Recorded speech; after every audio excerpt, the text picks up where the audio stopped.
Evening all, how you doing? It's Middle-Aged Gamer Guy here, also known as Mag. Welcome to another Tuesday night gaming chat where we talk about all the latest gaming news and reviews from the last 7 days or so. How is everyone? No! Shit!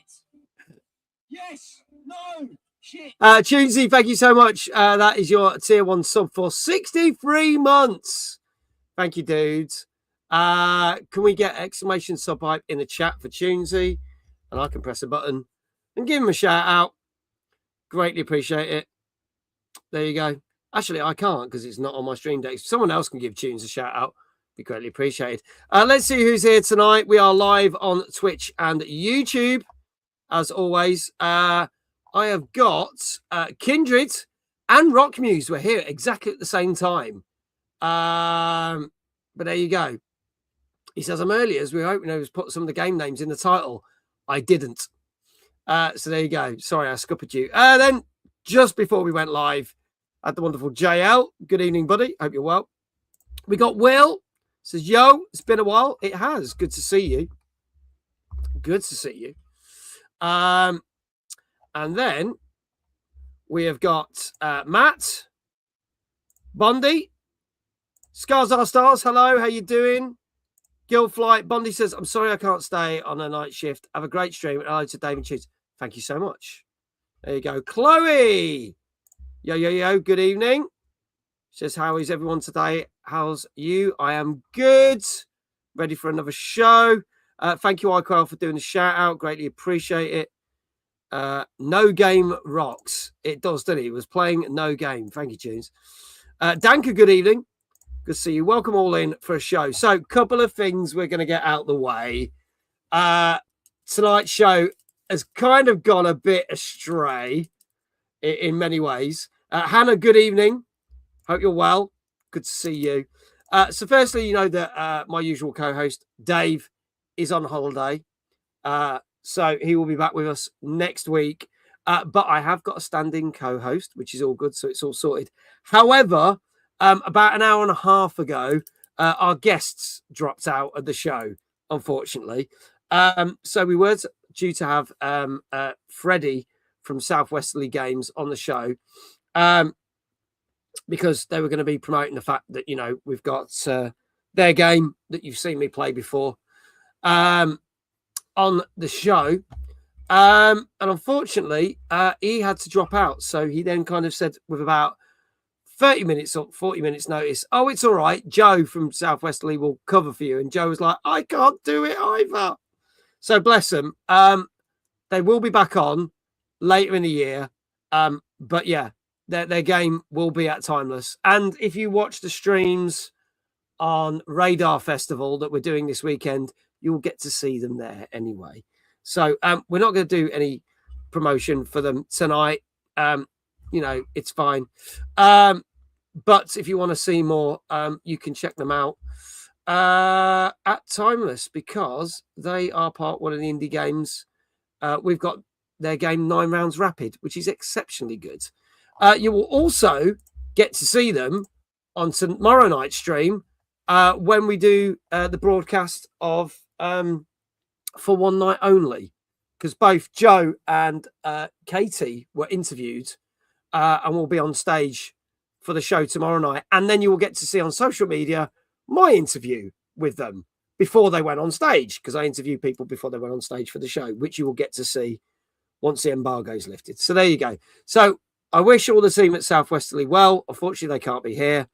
It's happened. It's a thing. They'll be back on the show in the autumn. Never mind. But you'll get to see plenty of them because I bump into them at nearly every show I go to. So there you go. But as I said, it's not all a complete loss. One, we've got Mojo and Pixie here. Mojo is right here. He wants to be on stream. He's literally saying, so we've got Mojo here.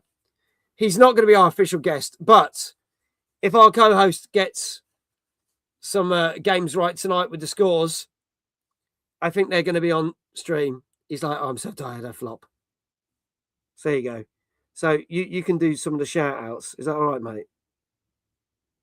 I think he's agreed it. It's a doggy. Gilfly's like, Gilfly, doggies. Danka, congratulations. You got 450 Mojo Bites. Mojo as a co-host. Do you know what? If our co-host that's standing in had dropped out, this was probably what the option was going to be. So, you know, but there you go. Does he get washed? Lots, because he's so clean.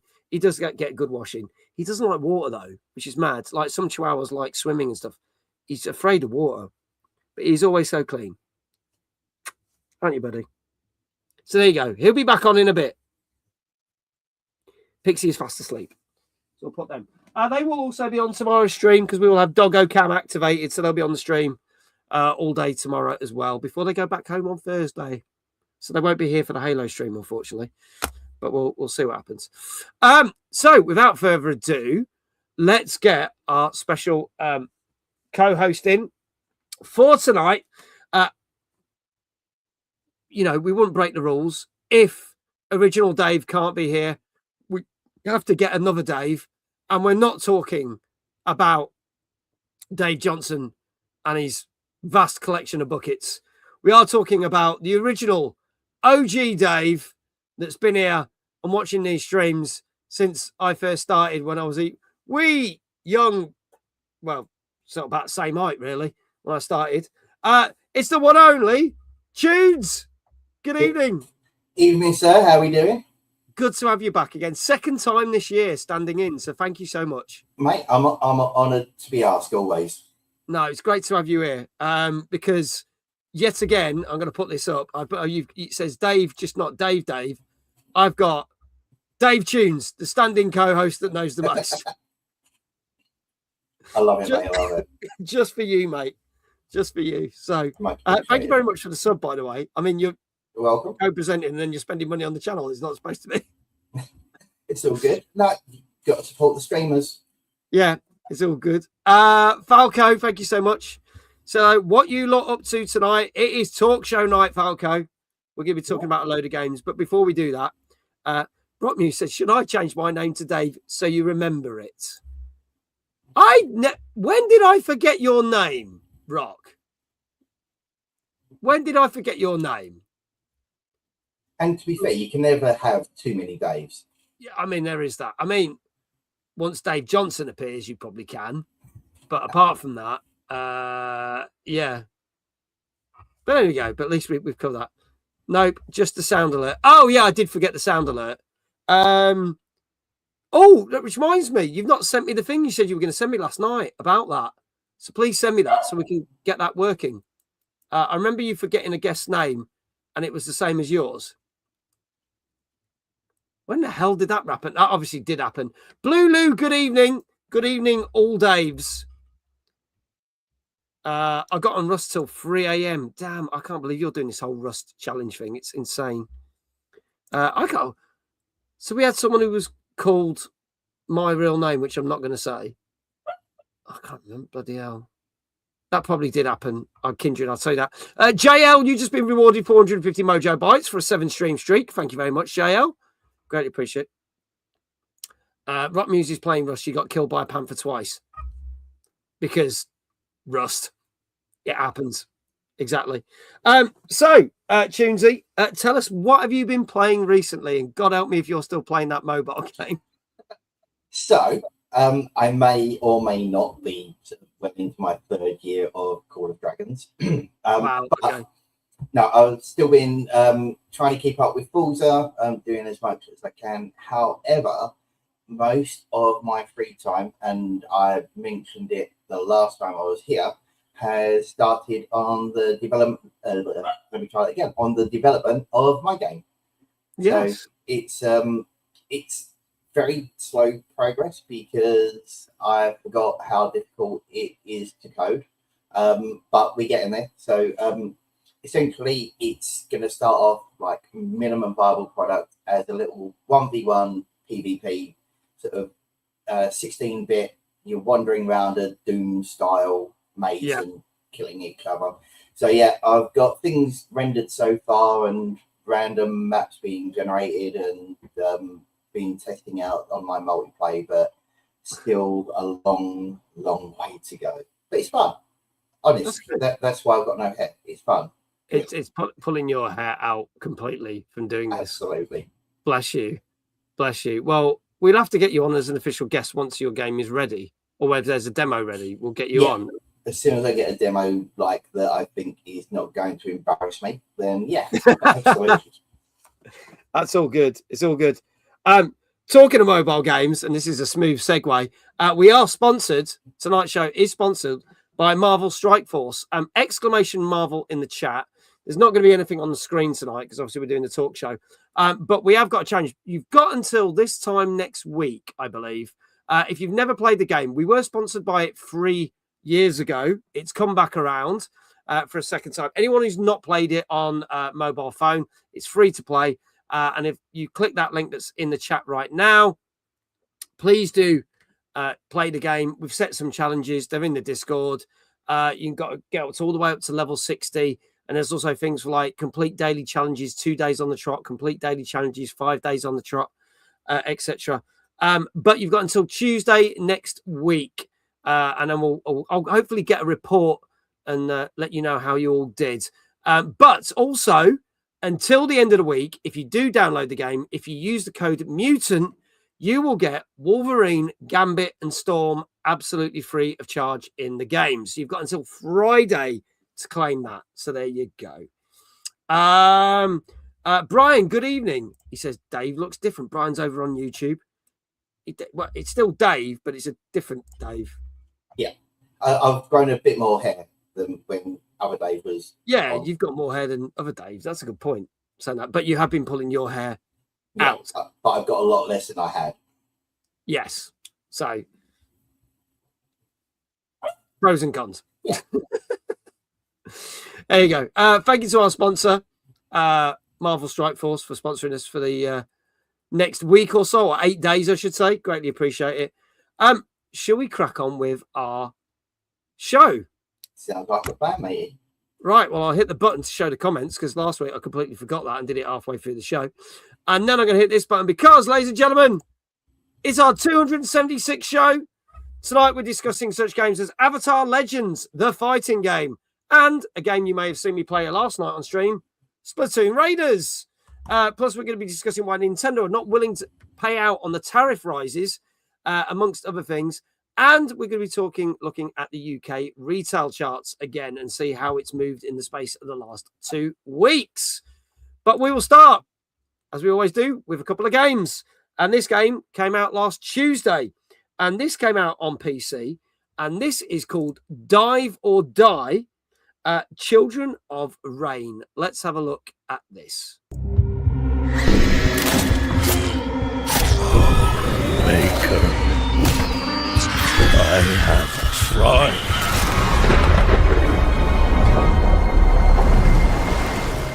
For 5 years, the black rain poured without end, giving way to its abyssal pool.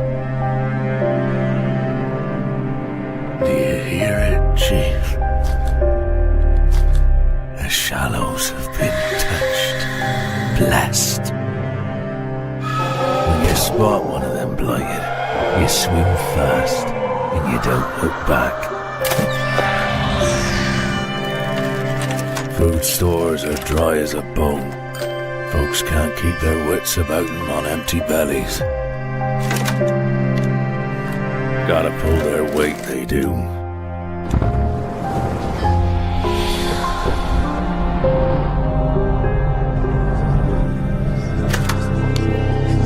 You have doomed us all.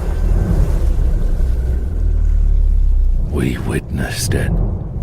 The shape of a true God. There you go. So that's our first game tonight, which came out last Tuesday on PC, called Dive or Die, Children of Rain. Like you said, this might be a good one when Halloween comes around. Well, it's given me certain vibes because obviously there's a bit of a Cthulhu vibe. There's a bit of a Cult of the Lamb vibe because you're bringing up a community of people and you can sacrifice them or not and look after them, etc. But then it's obviously clearly got other horror game vibes in this. But based on all that, I can tell from the trailer. Tunesy, tell us exactly what this game is. Yep. So you are responsible for keeping a struggling colony, colony, even alive, Yeah. In a world devastated by this mysterious black rain. And sort of every expedition you take out into the wilderness, you might lose resources or even survivors. And so it's one where every decision counts. It's sort of roguelike progression, survival mechanics, and almost a Lovecraft inspired atmosphere. Mm. It looks quite good. Yeah, it looks pretty good. I quite like the look of it, and it has got sort of horror elements, but I don't think it's like mega horror elements. Jesse, thank you so much for resubscribing. It's a tier 1 sub for 53 months. You've been subscribed for 59 months in total. Can we get a shout out for Jesse, please? Well, Good to have you here, 5 mate. years. I know. Can you believe that? Because it's my 6-year anniversary in October. How mental is that? Yeah. I've been streaming for 6 years in October. Mental. Jesse may need a very special announcement next month. Mental, isn't it? But there you go. That's a lot of months. It is indeed. Thank you so much. Thank you for doing the shout out, iQuell. So for those who may not have seen the show, we don't review the games. I scour the internet to find lots of different reviews, whether it be from places like Eurogamer, GamerRanks, IGN, Metacritic, GameSpot, to name a few. I take those scores and I turn it into an average critics score. You may agree with it, you may not, but if you guess it correctly, then you'll get a shout out in the chat. Chloe says, congrats, Mag. That's awesome. Thank you very much. Thank you. Yeah, it'll be 6-year anniversary in October since I started. Then November will my 6-year anniversary of when I got affiliate. And then in January, it'll be my 1-year anniversary of being partner. Dear God, that's gone round quick. Dare I say it. 6 years, you're still a novice. Ain't I? Ain't I? Just scraping the surface, Brian. Literally scraping the surface. So let's see what scores people are saying. Now, Chloe doesn't like horror games. She said, I'll hate it. So obviously it's going to be an 8 out of 10. Also, I forgot to say, thank you, Kindred. Dive or Die, Children Ray, is on Steam. Normally 16 quid, but you can get it for £12.79 right now. Danker's saying an 8. Kindred saying an 8. Brian over on YouTube saying an 8. Hannah saying an 8. I think I can see a pattern forming here. iQuell missed the trailer, but he says 7. Jesse was like, what have I done? Don't worry, you're fine. Falco said this is a 2D style game. It's not for him. So he's going to give it a 7. Rock Muse says 8.5. And in December, it will be my 127th anniversary of being born, probably, since I was born in 1475. Flame says 7. Scar Star says 8. Retro says 8. Legendary JL says 8. Matt says 7.5. Good evening, Big Fuzzy Panda. Good evening, Flame, as well. Big Fuzzy Panda says 8. Tunesy, what do you reckon this got? So, I quite like it. I'm not normally a big survival horror person, but I like the look of this. I would have gone for 8, but because I think the fact that the permadeath, the death in it, is going to be too tense for me, and I'm going to cry, it will be a 7.5. Okay, 7.5 from Tunesy. Rockmew says, I always like to have a little difference so all the 8s get the points, assuming 8 is correct. Danker says it's a roguelite. I see, so I'm a little more interested now. Okay. Folks, this is your last chance. This is Dive or Die, Children of Rain, which came out last Tuesday on PC. And as stated, it is currently, hang on, I've lost it. It's currently £12.79 on Steam. Normally 16 quid, so you can get yourself a bargain if you fancy playing that. If there are no other scores in the chat, I could tell you that the average score for this was 8 out of 10. So close. So close.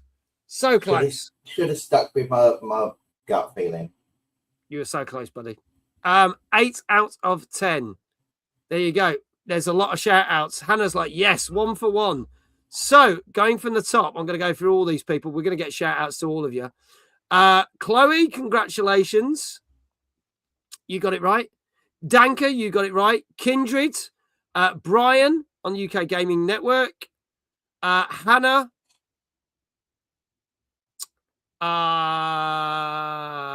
Scar R Stars, Retro Shazar. Hello, I didn't say hello to Retro Shazar either. Hello, JL.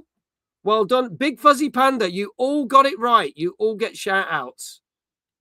There's a demo as well, says Danka. So if you want to go check it out, a try before you buy, go check it out. That's definitely worth doing.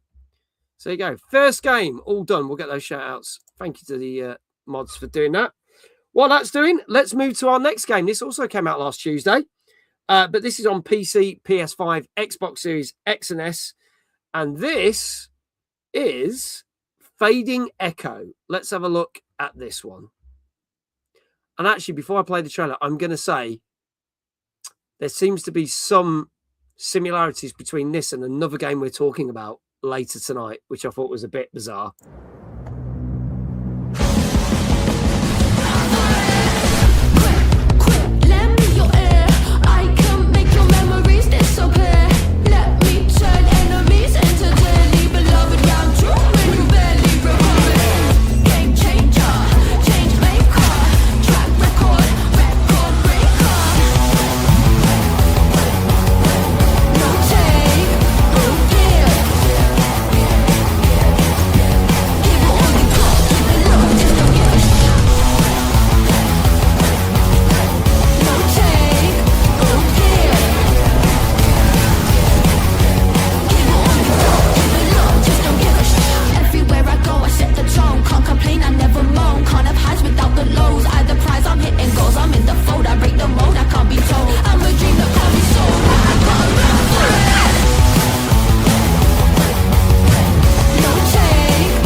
There you go. That is Fading Echo, which came out last Tuesday on PC, PS5, and Xbox Series X and S.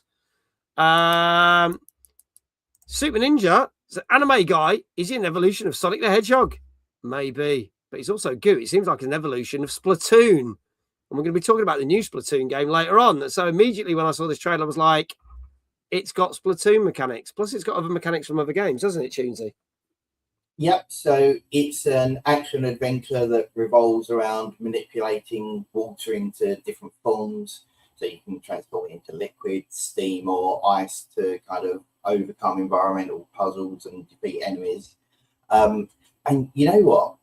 It gave me sort of vibes such as Kena, Bridge of Spirits, yes, and also a bit of Prince of Persia-esque. But it's quite vibrant art style. But yeah, it looks like quite a good puzzle platformer as well. Yeah, I'd be honest, I didn't really know much about this at all until it ended up on my radar a couple of weeks ago when I was putting the list of games together. But yeah, it's kind of got all the elements of a game that I would play. I just don't know if I'll ever get around to playing it. Kindred's just posted. So it's $16.74 normally on PC, £15.06 currently. So you save just over £1. But it's coming to Xbox and PlayStation later this year, so it hasn't actually released. And this is, I'm going to say this now. When I get these game lists, they state certain things, but they always state on the list that not everything is accurate. As we've had before, you get certain games go blah blah blah. But there was a game we were going to talk about tonight, which now been pushed back a month. So you know, it happens. When I researched it earlier this week, it was like, no, that's been pushed back a month. So if stuff is not accurate, it happens. But there you go. So it's on PC, but it will be coming to consoles later on in the year. There is also a demo available for this one as well, if you want to check it out. Let's have a look at what scores people are saying. Hannah's saying a 7.5. Brian's saying a 7.5. Chloe says, I play this for show. 8.5. Rockmew's saying a 7. So get your scores in now. Dank is saying a 7.5. Kindred saying a 7.5. Flame saying a 7. JL saying a 7. Retro Shazar saying an 8. Chloe's like, maybe an 8. iQuell saying an 8. On screen, Mag looks taller than Tunes. That's not accurate. In the real world, he's taller than me. My chair keeps sinking down. Oh, it's the what's that called? The gas stem. The gas, yeah. See, I was up here originally, but as the night goes on, I mean, to be fair, by the end of the night, you're just going to see me forward in there, and that's about it. Is that better? Oh, thank you, mate. There you go.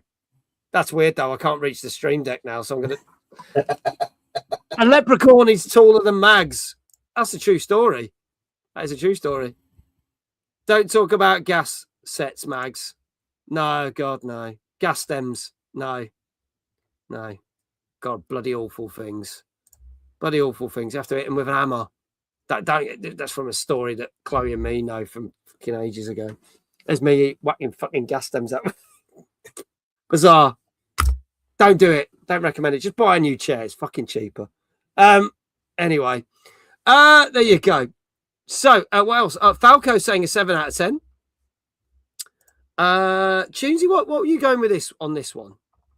See, I'm going to stick with my gut this time, and yeah. I'm going to go with an 8. I think in terms of me being any good of it at the game, I'm probably back down to a 4 because it's the sort of game I love, but I can't do to save my life. But yeah, I'm going with an 8. Going for an 8. Okay. Bear, welcome in again. Is this open panel? You can guess the scores and then you can chime in with your comments when we talk about the different things. I believe you were here last week, so thank you for coming back. Good to see you again. So feel free. We are talking about the game Fading Echo, which came out last week. If you want to have a guess at the score, Bear, what it got out of 10, what the reviewer's given it, you might get a shout out for your channel if you get it correctly. But folks, this is Fading Echo, which came out last Tuesday on PC, PS5, Xbox Series X and S. And as I said, it's coming to Xbox and PlayStation later in the year, but you can currently get it for just over 15 quid on Steam. And there's a demo. So there you go. If there are no more scores in the chat, I can tell you that this got 7.5. I finally had to swap my first 2 around. I know. So funny. Tunes is just like, just out, just by a little bit. There you go. But yeah, 7.5 for this one. Hannah's like, woo, I'm on a roll. Done very well. So let's see who got this right. Dang it, says Chloe. So that's Chloe. No. So she 1 for 2 on that. But we got, let's see who got it right. Danka got it right. Kindred got it right. Hannah got it right. Brian got it right. So I think they're all 2 for 2.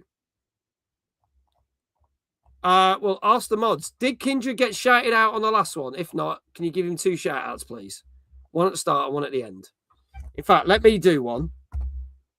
iQuell's doing one for Danka. Let me see if I can do one for Kindred, and then the mods can do another one for Kindred in a bit. If I do that, that's for Kindred's last one. There you go.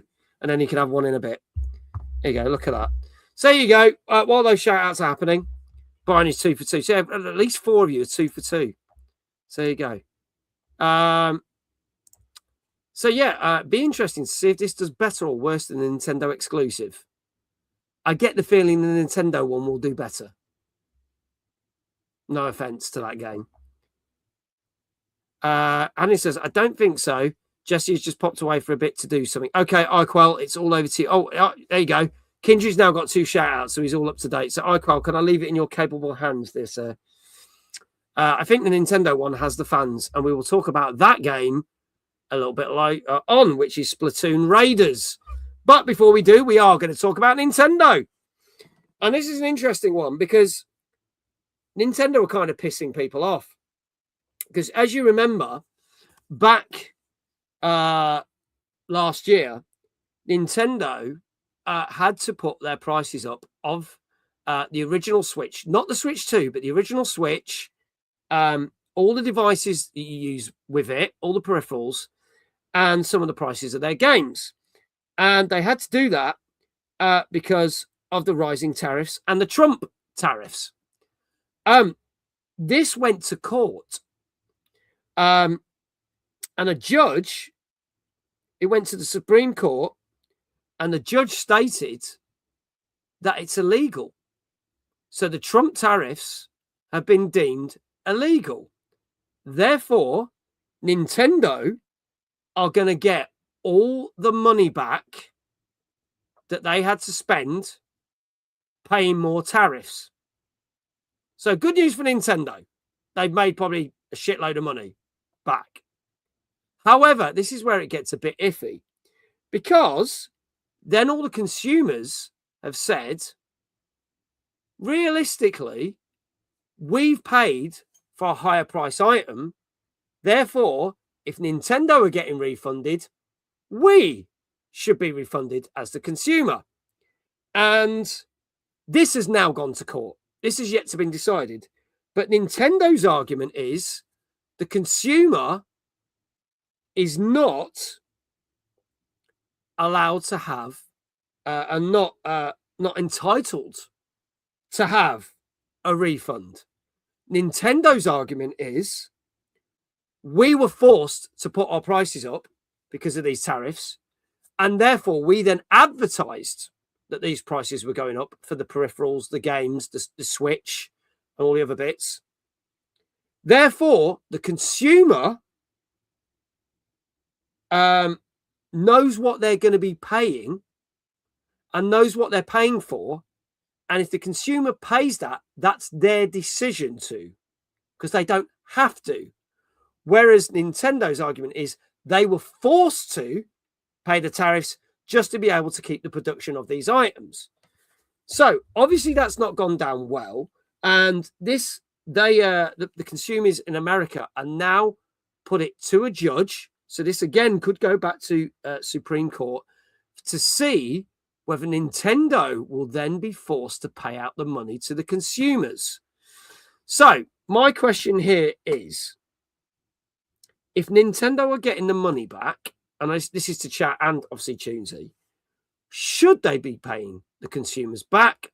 Or do Nintendo have a point in the fact that they were forced to do it and consumers have a choice, therefore they shouldn't have to give the money back to the consumers?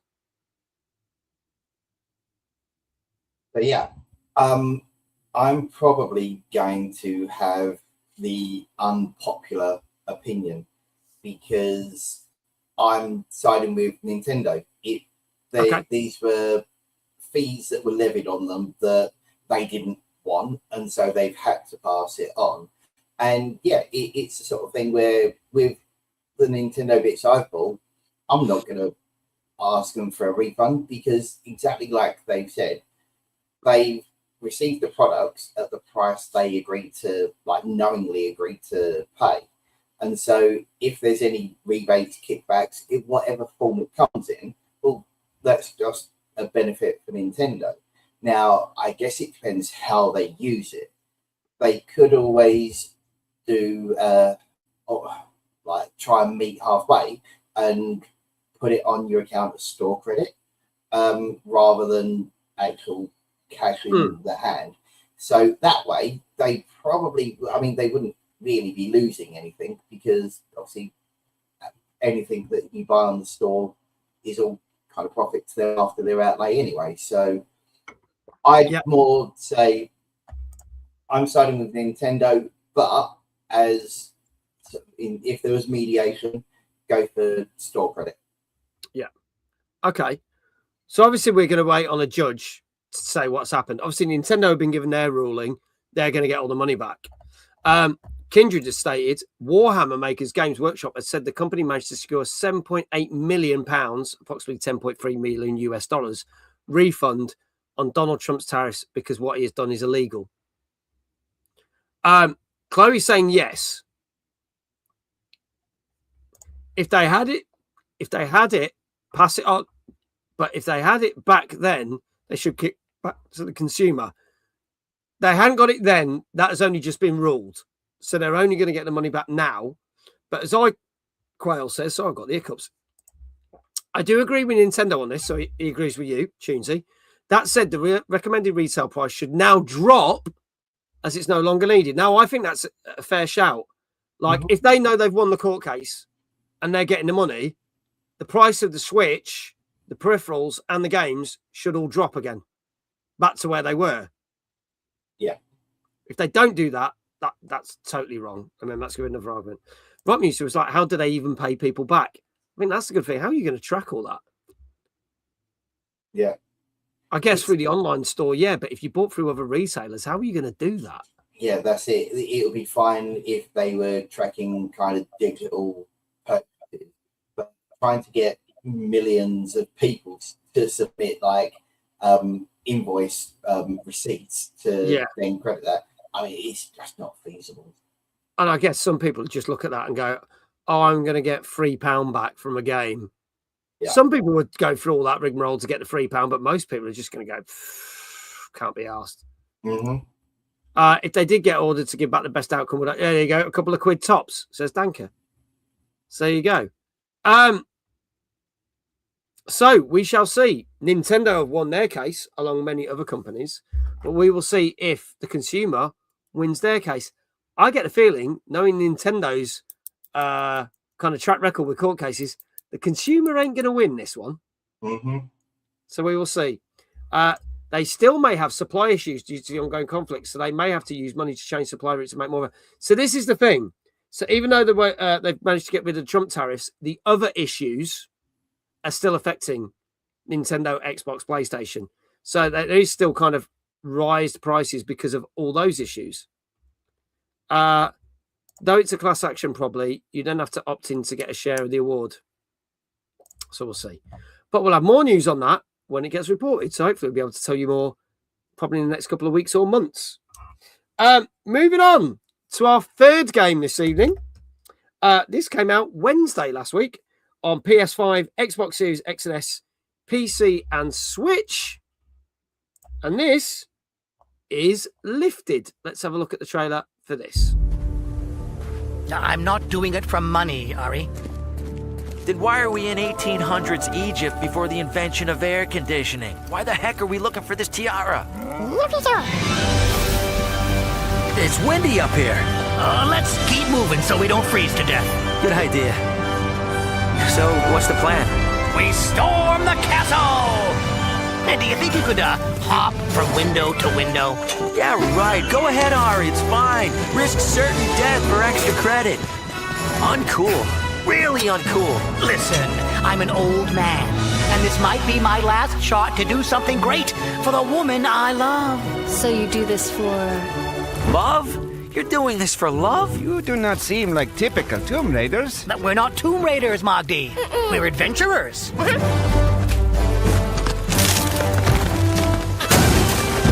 Where is the tiara?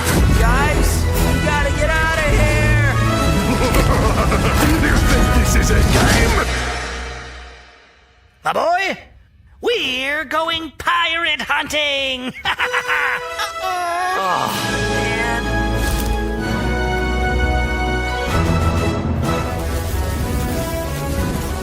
What the... You know, I'm not gonna lie. That was kind of awesome.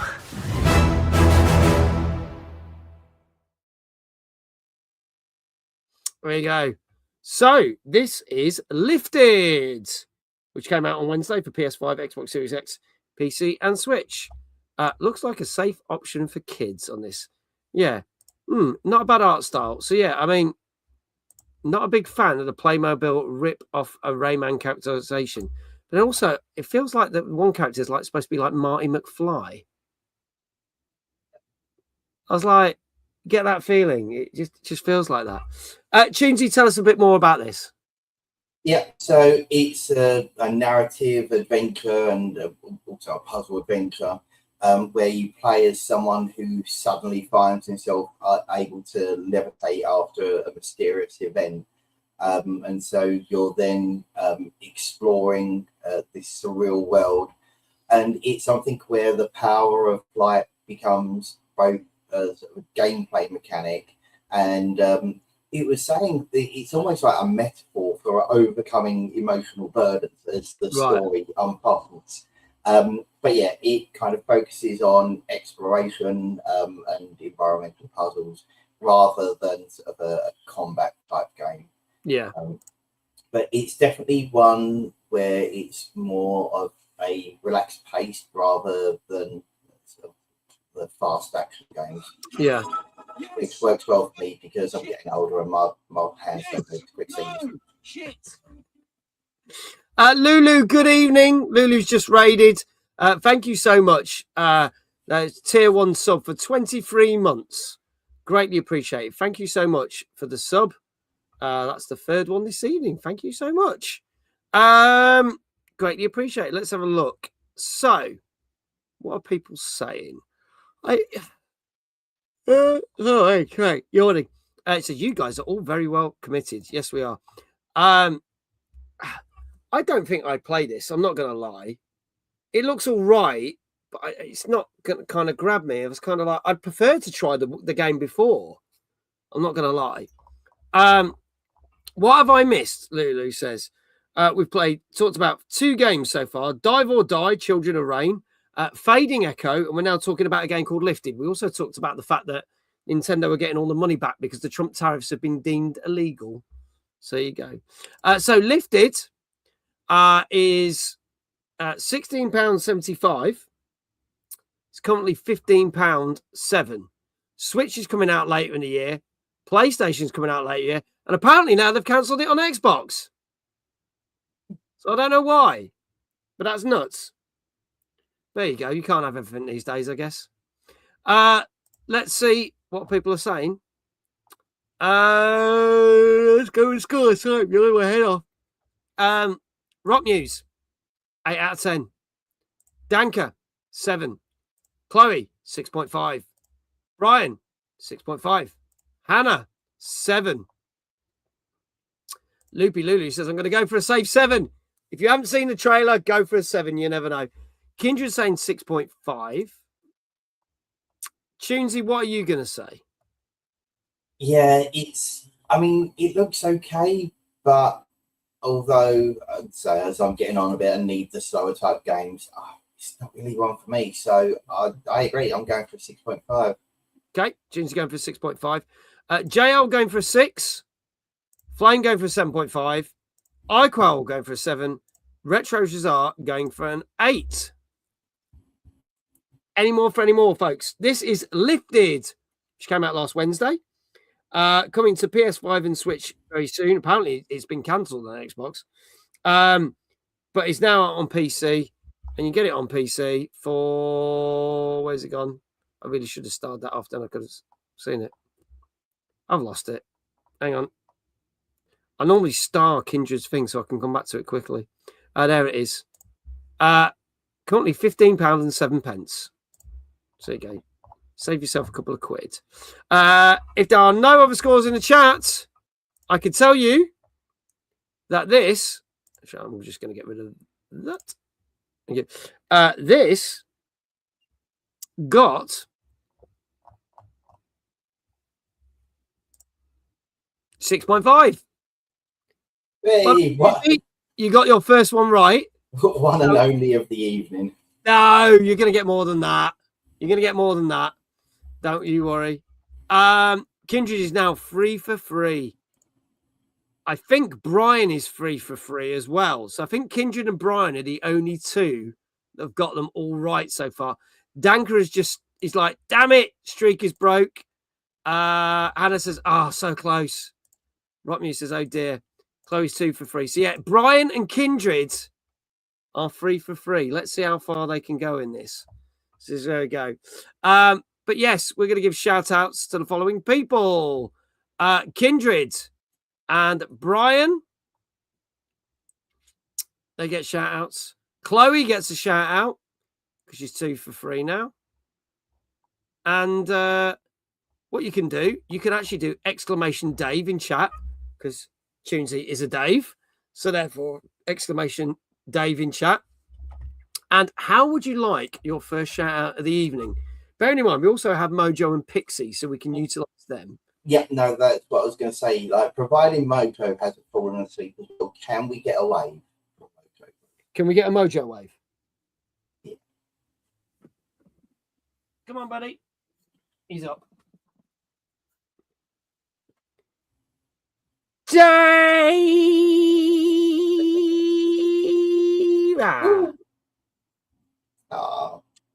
We love Yeah, Mojo baby.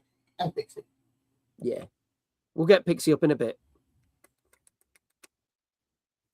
He's like, hello to my fans. Keep watching for Mojo bites and streaks. Don't give your money to this twat sitting next to me. There you go. Thank you, buddy. Thank you for your parents. There you go. And they're both settled back down in bed there, so they're very happy. There you go. Shout outs going to everyone. Give money for more treats. There you go. He's smiling. That's the best way to say it. Everyone's like, oh, in the chat. There you go. Bless them. Bless them. It's all good. On to our next game. This came out on Thursday on PC and Switch. This is called Helix Descent and Ascent. And yes, there is an N, as in an N. Let's have a look at the trailer for this.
There you go. This is a game I've had quite a lot of press releases about over the coming months.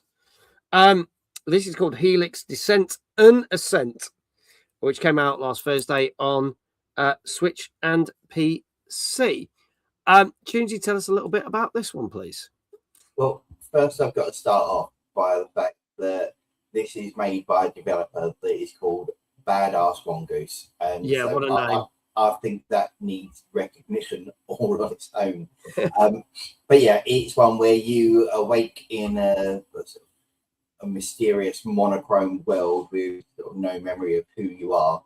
And as you get further on into the Helix, you unlock powers that can be combined in different ways to solve more complex puzzles, whilst you uncover the fate of a forgotten civilization.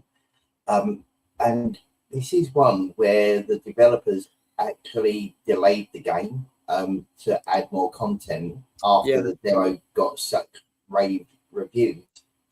And also I like the way that you, with the puzzle mechanics, you have to combine different abilities rather than just unlocking new ones. So, yeah. And that's quite good. Yeah. I have to say, I'm undetermined about covering this one or not, because I've been offered it and I'm just like, I don't know whether I'll fit it in, but it does look interesting. I'll say that. Kindred has stated on Steam it's normally $13.75. You can get it for £12.37, but it's actually cheaper on Switch because normally $13.49. You can get it for £12.14 right now. It's a bit of a bargain, that one. Actually, I'll keep that starred because I'll refer to that later. Let's see what people are saying. Brian, 7 out of 10. Danker, 7.5. Chloe, 8. Hannah, 7.5. Rock Muse says a 7, but this game is not for me. Kindred, 8 out of 10. Danker says it's getting decent Steam feedback. So, chat, get your scores in. This is Helix, Descent and Ascent, which came out last Thursday on Switch and PC. And you can roughly get it for just over 12 quid right now on both platforms. Tunesy, what do you reckon this got? I'm basing mine just on the fact of how rave reviews it got on Steam. So I'm going for an 8. Going for an 8, okay. Flame saying a 7. Brian says, only seen 3 reviews for it, but the scores were all over the place. Retro Jazar says 7.5. iQual says 8. If there are no more scores in chat, I can tell you that this got 6.5 on average. Wow. So, as Brian has rightly said, I found more than 3 reviews. I found about 5 or 6 reviews, and some are like high 8s and good, and then we've got some 5s and 5.5s. It's people are very divided on this, and it's really split, isn't it? Yeah. So when I took the average of the 5, Metacritic doesn't have any score. Yeah, it wasn't on Metacritic. I had to scour for reviews because I'm going to say this now. We sometimes start with more games. So potentially we had 9 games tonight that had review scores, which we obviously then whittled down to 8 games. Before that, I had a list of 15. But those other games had no review scores, like not even 1 review score. So therefore, it can't be put into the show because I can't work out an average. But I know that one didn't have any scores on Metacritic, but there were some other websites that come out. But as Brian said, the scores were massively different. Massively different. So it's really divided people, this one. But if you like the look of it, go for it. Maybe some have a similar vibe to me, then maybe they do. Mm-hmm. Maybe they do. Kindred's like, fuck, there goes my streak. Yeah. So, in fact, there goes everybody's streak because both Brian and Kindred got this one wrong. So no one is going to get full scores this week. But did anyone say 6.5? Nobody said 6.5. No shout outs needed. Exactly. No one got it right. Big round. Wow. There you go. So we are halfway through. Let us know how many you've got right. Mm-hmm. Danker's got 50% right. Brian's got 3 out of 4. I think Kindred's the same with 3 out of the 4. Yeah, there you go. Let us know where you are on it. And even if you haven't got any right, don't worry about it. Let us know. It's all good. There you go. We're going to move on to some more gaming news. And 2 news stories for you now. Not bad news, if anything. In some ways, some good news from 2 different things. Firstly, back end of last week, Xbox announced they're finally doing backwards compatibility for games on PC through Game Pass. And they started with 4 titles. Blinks, Conquer Live and Reloaded, Crimson Skies, and Fusion Frenzy. They basically stated that if you already own these games, but you've not got the Game Pass, you can play them on your PC because you've got the license to do so. So now you can play it through that. And if you've got PC Game Pass Ultimate, you can play these games now. They have now been added to the libraries. More titles are coming to PC Game Pass later in the year. And also, they will be available on the cloud gaming service as well. But as Danker said, it is good. However, I've seen the needs to be the specification to be quite strong. So yeah, so I wouldn't recommend playing it on the cloud yet. unless you got super duper Wi-Fi. And you're going to need a pretty decent PC to play it on PC Game Pass. Brian says Crimson Sky is such a good game. It is. I also remember, as I was writing the show, so I remember Fusion Frenzy quite belovedly. And Conquer, I'd never played the reloaded version, but I did play the original. Because it was Conquer's Bad Fur Day, wasn't it? Yeah. So I remember that. But I never played the live and reloaded version. There you go. So before going to the next thing, Tunesy, are you happy that they're now doing this? Because obviously we've had backwards compatibility for Xbox 360, original Xbox, Xbox One for quite a few years now. So the fact they're bringing it to PC, this is a good thing, really, isn't it? It's brilliant news because it's more. It's not just kind of porting for older games over. It's almost like the beginning of an effort to preserve Xbox games, and by bringing a lot of the catalog over to the PC. And it isn't just a straightforward port. They've done quite a few improvements, like with full screen and windowed modes, different languages. I'm just trying to think of all the bits I've read. VSync, which will suit some of the gamers. But yeah, it's one of those ones that could they eventually become one of the best official platforms for playing sort of preserved console games rather than buying sort of cheap Chinese things with MAME emulators on them. Yeah.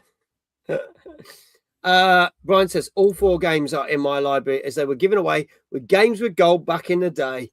Well, there you go, which technically means you own the license to them, so you can continue playing them, which is good. Yeah. I do wonder how it's going to be with licensing issues, like especially if there's any games that have got licensed music or vehicles, brands, film characters, that sort of thing. I wonder how that will work.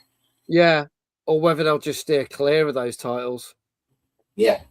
Because if you think about Conker's Bad Fur Day, technically, well, they own Rare, and Rare brought that out back in the day, and it was part of Rare Replay, which was the celebrating the 30 years of Rare. Yeah.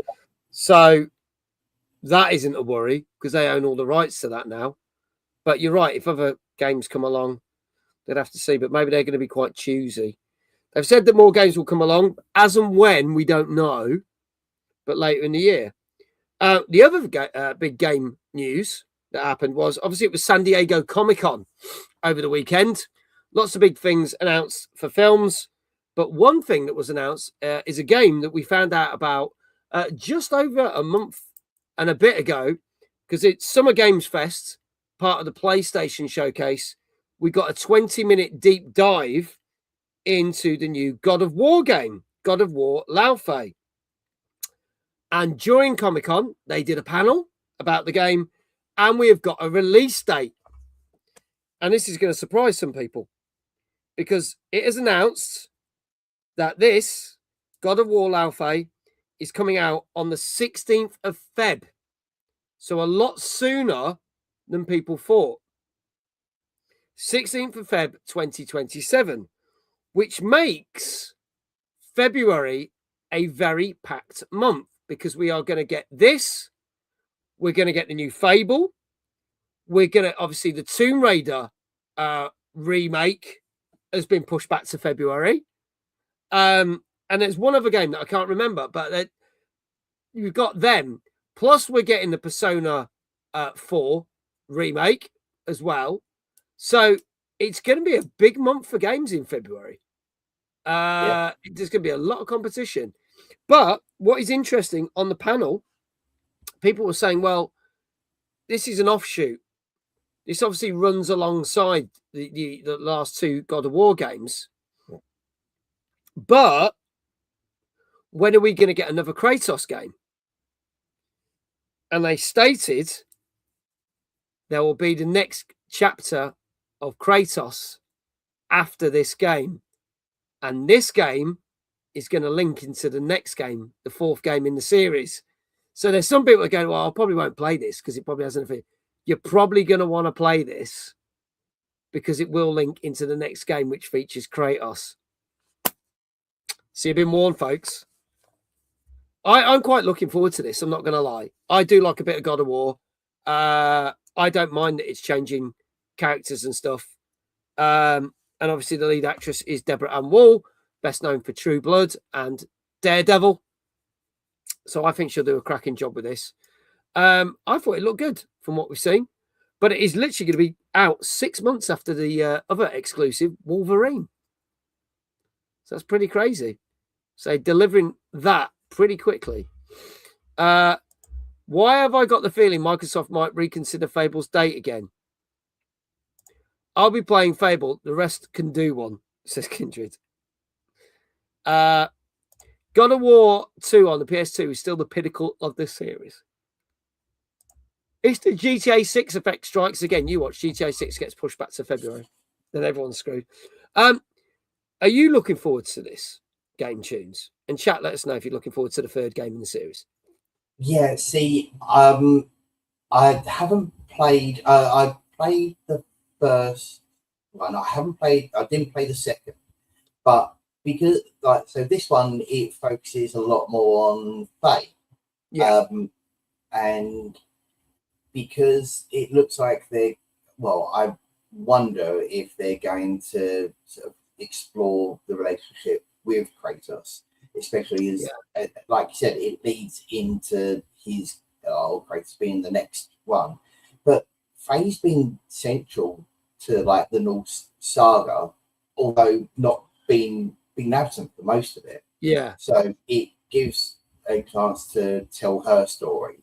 But also, I mean, it's mixing it up because a different protagonist could allow for sort of faster combat, rather than how Kratos just comes in and clubs things sort of thing. Yeah. But boy. Yeah. But no, it's one I'm definitely going to give a go. But I will also try and get God of War 2 in before then to keep the continuity. It looks good. I like the look of it. I wasn't expecting it so soon. The fact they announced it near the start of June, Summer Games Fest, or middle of June, I should say. I was expecting this to get like 2028. Didn't know this was going to be so soon. Like literally, we've got like 8 months till we get it. Yeah. So there you go. When Fable comes out, everyone's going to be just quiet online. Brian says if GTA slips again November, will be the quieter than June was for game releases. I know, because there's hardly anything else scheduled for November. We're going to get rammed in September and October. And then November, it's just all about GTA 6. So if they do cancel, it's going to be pretty shit. Yeah. In another good gaming news, Mind's Eye is on sale. Oh, fuck off. Get it on Steam or PlayStation 5 for 50% off. Or grab the deluxe edition on Xbox for 70% off. I may unsubscribe from IO.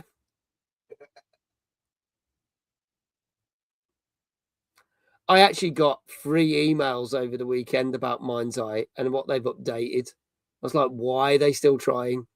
It was one of the worst games of last year. Why? Oh no! Breaking news in the last hour, Double Fine has announced layoffs, 23 people. That's because Xbox let them go. That's a shame. Yeah. I have a story to tell about Double Fine, but you'll have to wait until after Timeless. And I feel bad for them, but I'm not going to talk about it until after Timeless. So that's all I can say. But you might all be cursing Xbox after Timeless when I do tell you. The trilogy remastered is still on the horizon too. Yes, we might get the trilogy of God of War. So there you go. Let's move on. More games. What happens when you get a Souls-like and dinosaurs? Well, you get this. This has got to be the shortest trailer we played in a long time. I mean, it's like 20 seconds or something. This came out on Thursday on PC. This is Dino Blaze.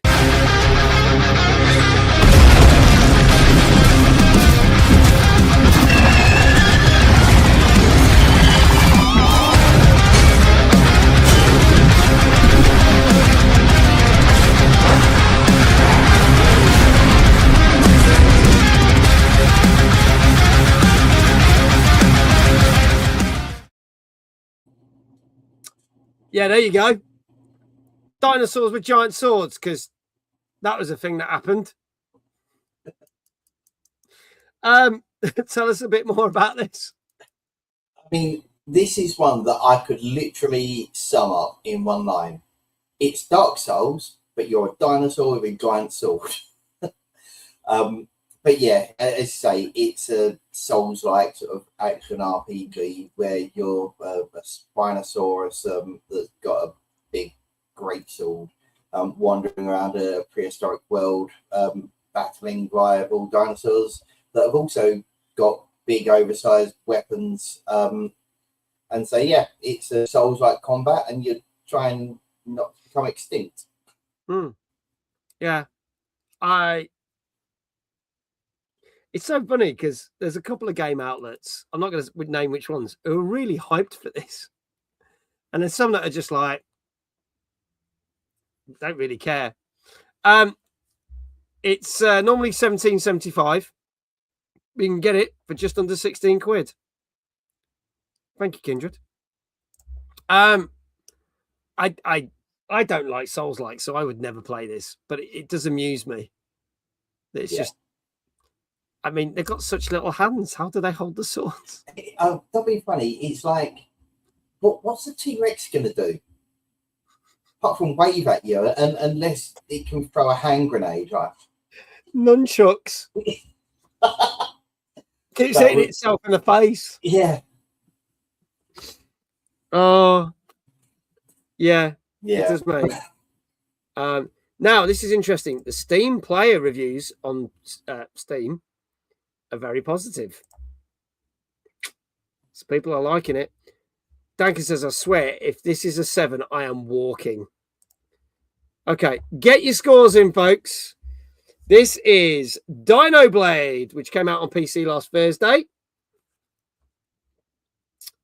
And as we said, it is just under 16 quid right now.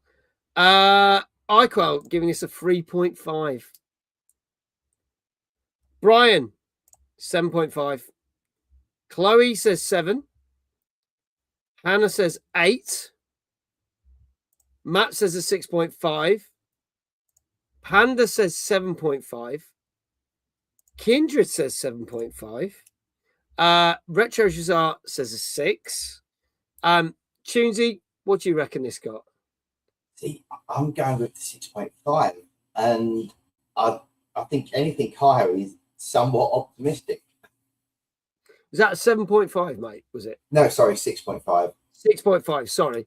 Yeah. Love how Steam says similar to games I played, and then says Crimson Desert.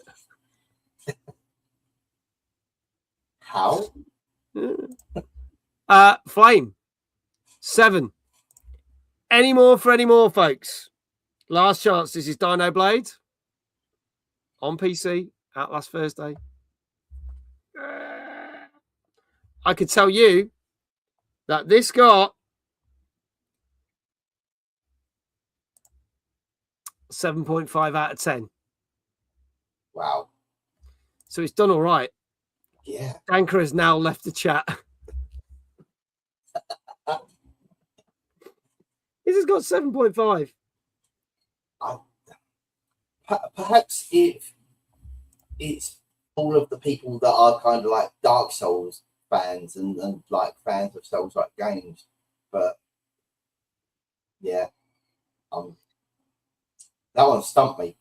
Yeah, I'm going to say this. It looks completely dumb, but apparently people are absolutely loving it. Absolutely loving it. Yeah. So the following people did get it right. Kindred, well done.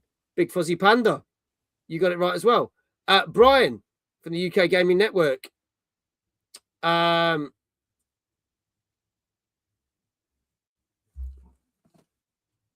That's a new thing, I quail. I never knew you could do that. You can basically shout out myself. It says, be sure to follow Middle Aged Gamer Guy.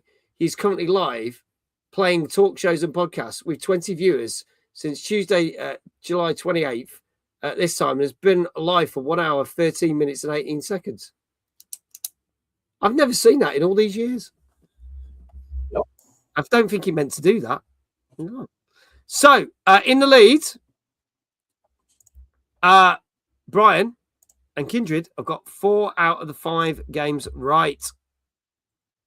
Hannah says I'm still 2 for 5. iQuell's fat fingers shouting out random letters again. Dear oh dear. Oh, that iQuell said, neither did I. It was a typo. But now we know that exists. What did you even type? I think it's just it leaving It's an shout at out with at. nothing else. Yeah. Yeah, must be. Hang on, let me try it.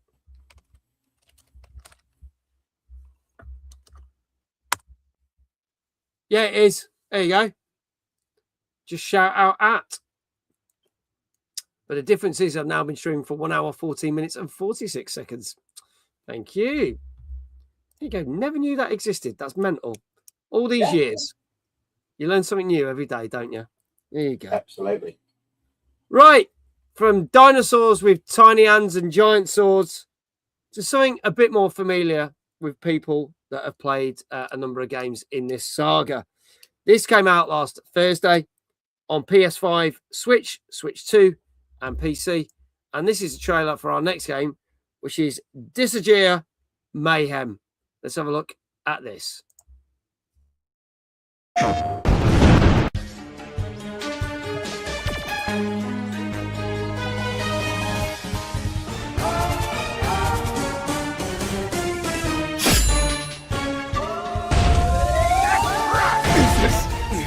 Line.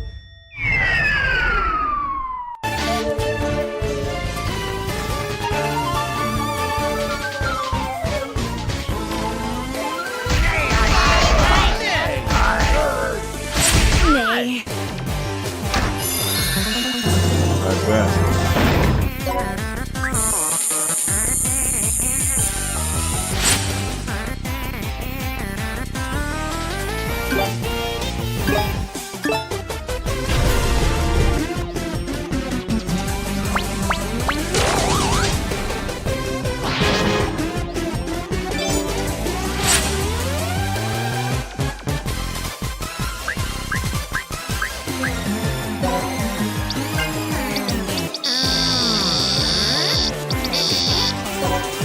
Incarnation complete.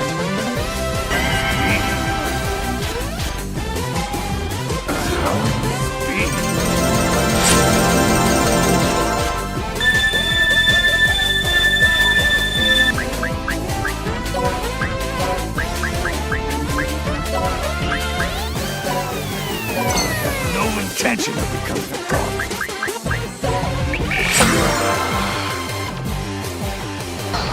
Come on. I have no intention of becoming a god.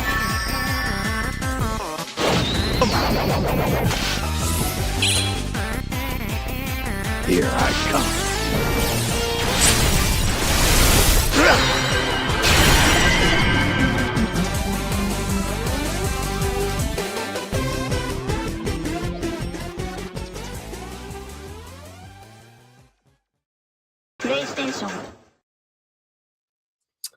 Yeah. So that was a thing that people were looking at and going, what the hell? Now, we've talked about some of these other games in this saga before. But I'm just like, I can't be asked to play that. And this game is 50 quid on all platforms. Yeah. But for those who might be interested in what this is, please do tell us, Tunesy. So all of the others have been kind of like tactical RPGs, like in the series, and this is taking it in a slightly new direction because it's got the hack and slash type action.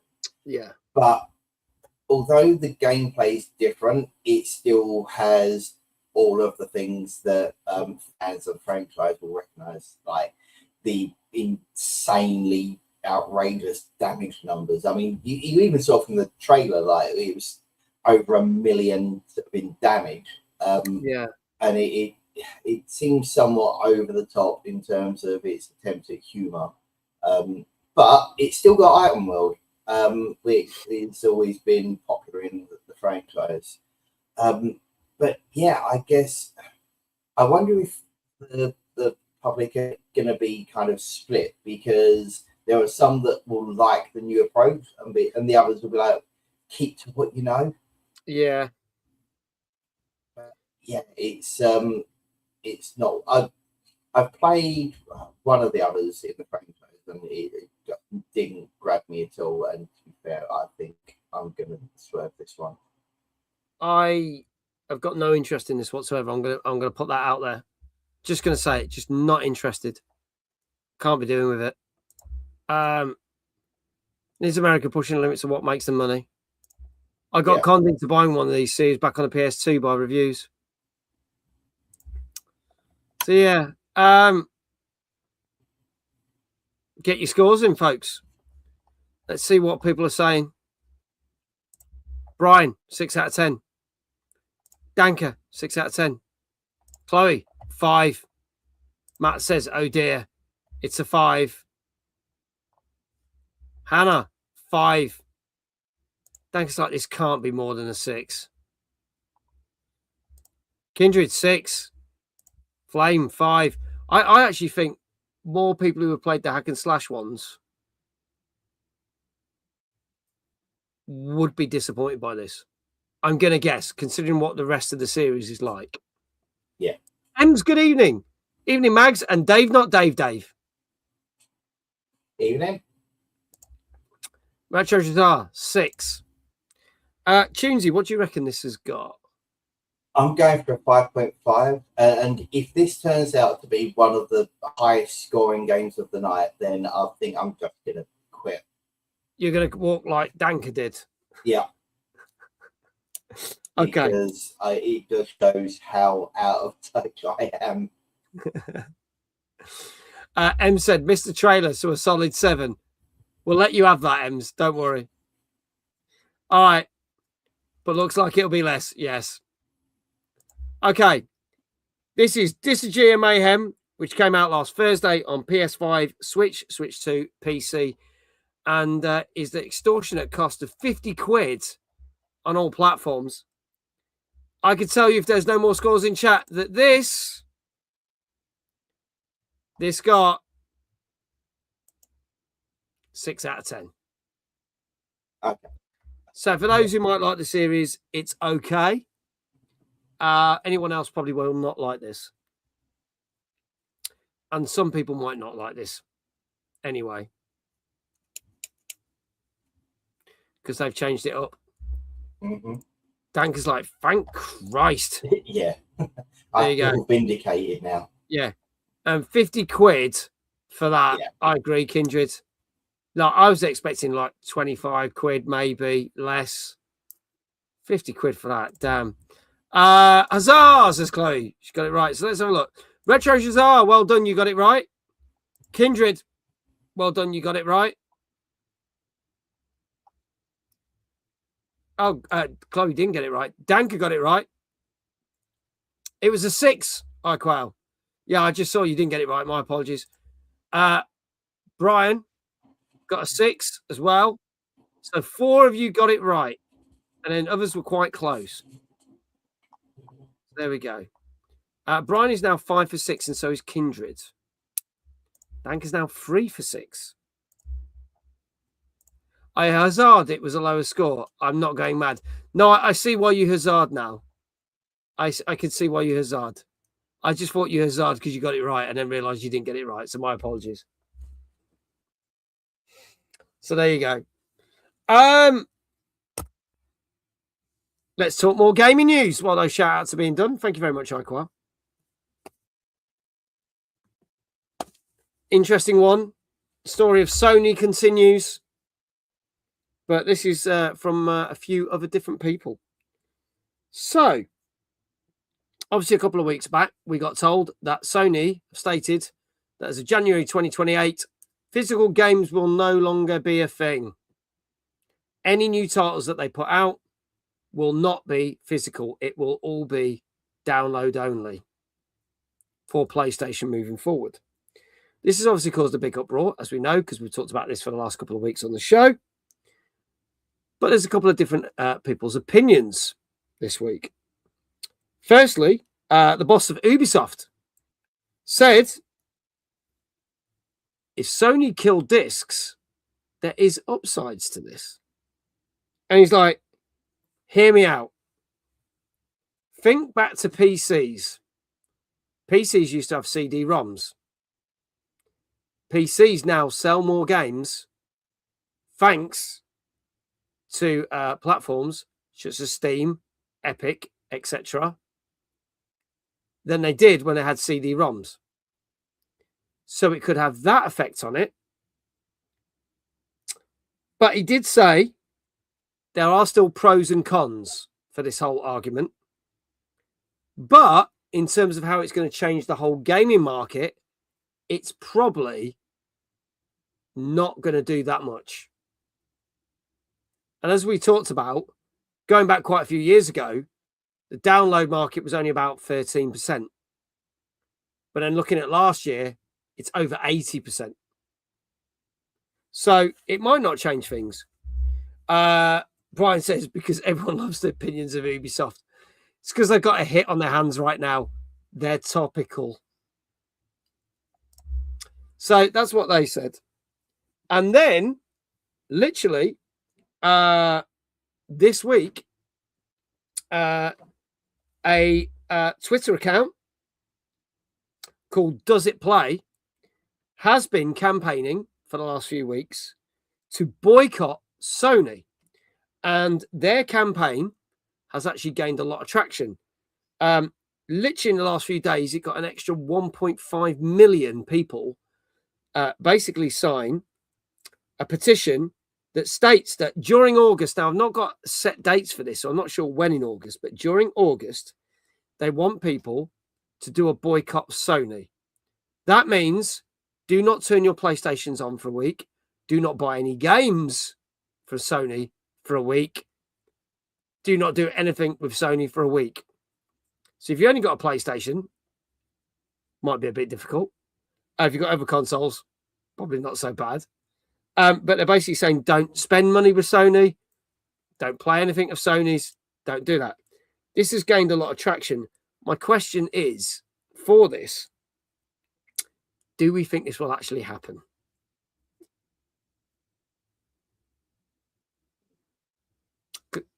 Yeah, because it's all well and good saying, you know, this on social media and it getting lots of likes and that, but it takes a lot of people to do something. And would it actually have an effect? Yeah, and that's the thing. So, like, with what the Ubisoft boss said, it's not. It's about what he said, but it's also about what he didn't say. Because he's right. Digital distribution helped expand PC gaming, but I was about to say exactly what iCrowl has said, that PC users have got Steam, GOG, Epic, and others, whereas console owners are largely tied to the console manufacturer's own digital marketplace.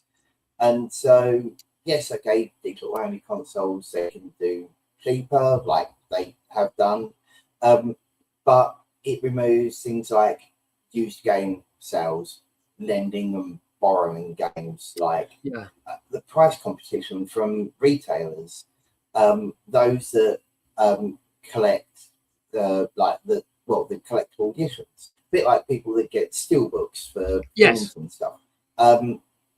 And also, it's having a physical media is another way of preserving games, and also the way of being able to try and recoup some money if you sell games that you don't want anymore. Yeah. So, I mean, yes, there are pros and cons. I just don't think his PC gaming, it wasn't a perfect comparison to use. No. And with the boycott, it's 7 p.m. from the 23rd of August until 7 p.m. on the 30th. So that basically is going to be running during Gamescom week. Yeah. So, but it's a bad week to pick. yeah, I mean, the thing is, it's like, will it work? Because, okay, people may not use the platform. That in itself isn't going to harm Sony. It's more, yes, there may not be purchases, but there's no point in not purchasing a game if a week later you're going to turn your console on and then purchase the game. It makes no difference, does it? Yeah. If people were cancelling subscriptions and a lot more negative publicity, they're the sort of things that may have an impact. So I get it. I just don't think it's going to. I don't think it's going to do anything in that way. No. DJ Mike says, I say we all buy Dreamcasts and forget the current state of games. Good shout, Mike. Good shout. Hope you're well, buddy. Like I said, I don't think his logic holds water on a walled garden system. Like says, PC has multiple stores to choose from. And even the high seas. So they need to stay competitive. Danker says some PC games will be difficult to play under the so-called boycott since you need a PlayStation account. Helldivers 2 being a good example. Yeah. So don't play on Sony, hate on Xbox, so you're left with Nintendo. Now the courts have got bored of their copyright cases. Exactly that. Brian says, my Dreamcast is in the garage. Don't need to buy one. There you go. I do find Gamescom week a bit of a silly thing because all Sony has to do is go, hey, we're shadow dropping a brand new game. And that's that fucking boycott gone. Yeah. Just saying. Might want to plan a better week. We'll see. Oh, dear. There you go. Let's move on to our final two games of the night, folks. And this is of a much beloved property of anime and movies and comics and games. And this came out last Thursday on PC, Switch, Switch 2, Xbox Series X and S, and PS5. And this is not to be confused with those blue people. This is the other Avatar. This is Avatar Legends, the fighting game. Let's have a look at this. Is airbending too tricky for you? It's not over yet. Go away! Going all out! This! Done this! Here I go! Countdown!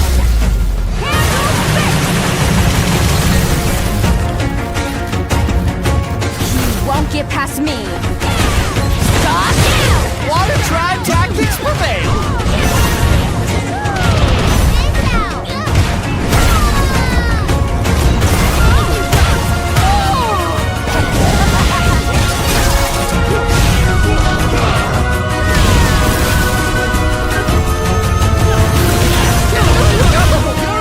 I'll show you lightning! The revolution has already begun! Time for the Avatar state! This is metal bending! Take no more. The ultimate prize!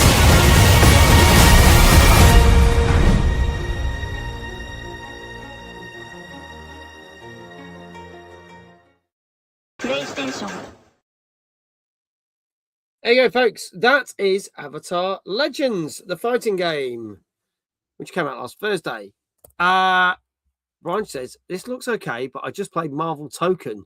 This hasn't got a chance with anyone but the fans. Now, Marvel Token comes out very soon, August, which is, if you don't know, is the big new Marvel fighting game.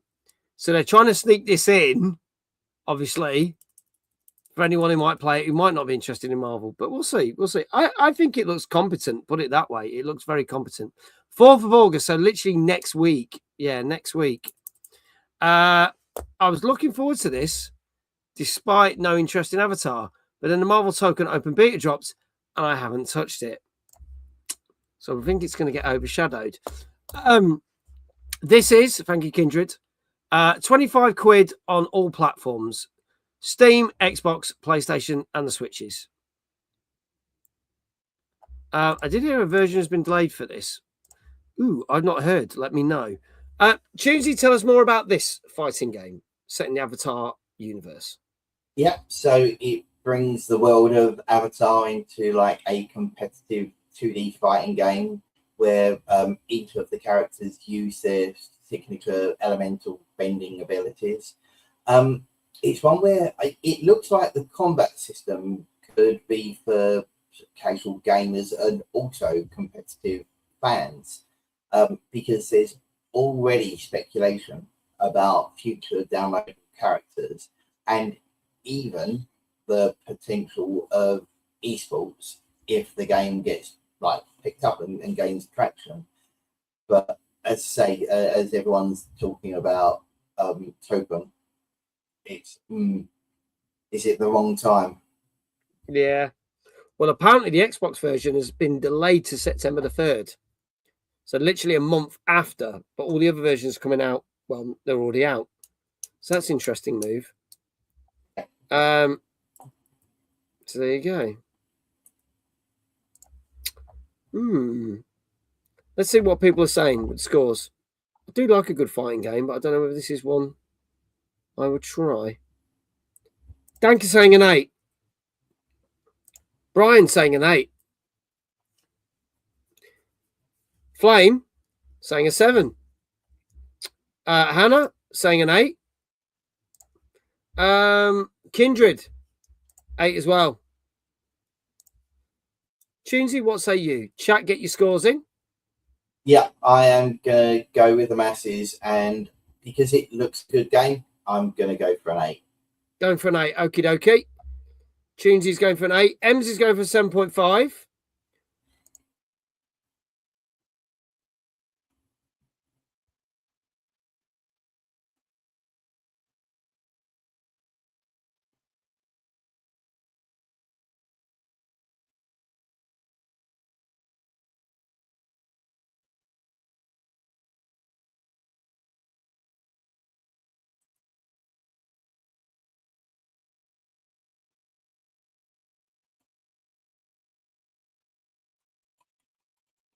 Fuck, is the internet gone off? Oh, are we back? Yeah. Are we back? Yep, Internet just went. No, internet. That. It was a blip with the internet. I was like, oh, God, not again. And I got the whirling screens on my screen. And I checked, and the Twitch and the YouTube was still going. So it was obviously a blip from StreamYard. So I was like, oh, thank God we haven't crashed. There you go. It was one of those ones where I thought, has someone frozen time? And I'm just be about like to taken off into an alien spacecraft or something. Yeah. Oh, but yeah, it was mental. I was just like that because I was like, oh, it's freeze for a second, and I just got these little whirring screens on the display here. But then everything else was working on Twitch and YouTube, so I was like, well, nothing's crashed, so God knows what that was. But there you go. But we're back, folks. We're back. We're back. We're back. We can blame StreamYard for that one. That wasn't me for a change. Wasn't for me. And it wasn't my internet either. I thought it was at first, but I looked down. I was like, oh no, that's working. So that's fine. What are we saying? So yes, you saying you're going with the masses. You said an 8. Going for an 8. Folks, last chance. This is Avatar Legends, the fighting game, which came out last Thursday on PC, Switch, Switch 2, PS5. Comes to Xbox Series XS in September. And it's 25 quid across the board. iQual saying an 8 as well. If there are no more scores, I can tell you this got an 8 out of 10.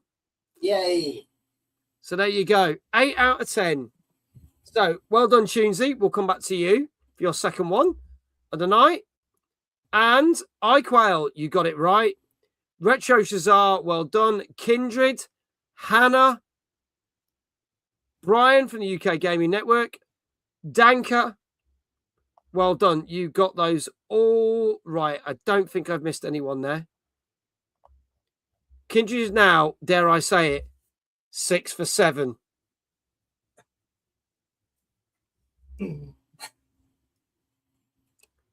Danker is now 4 for 7.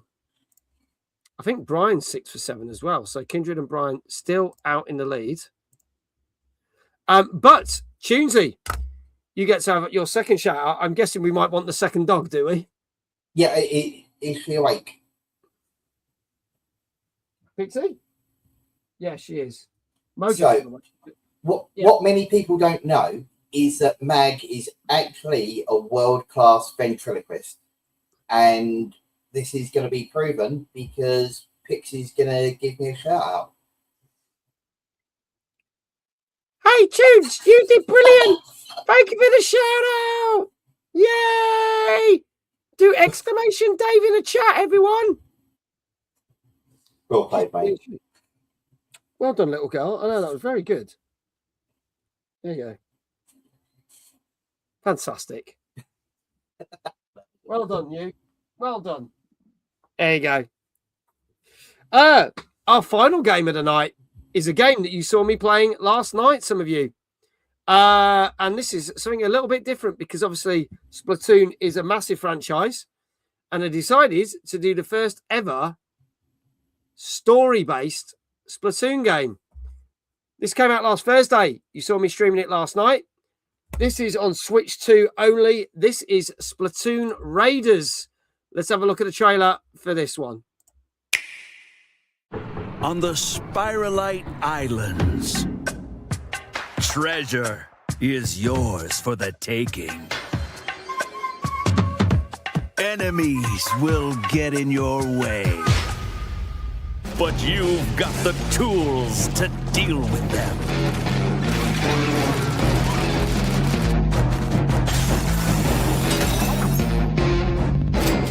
There are all sorts of strange environments. And the deeper you go, the more treasure you'll find. What else lies below the surface?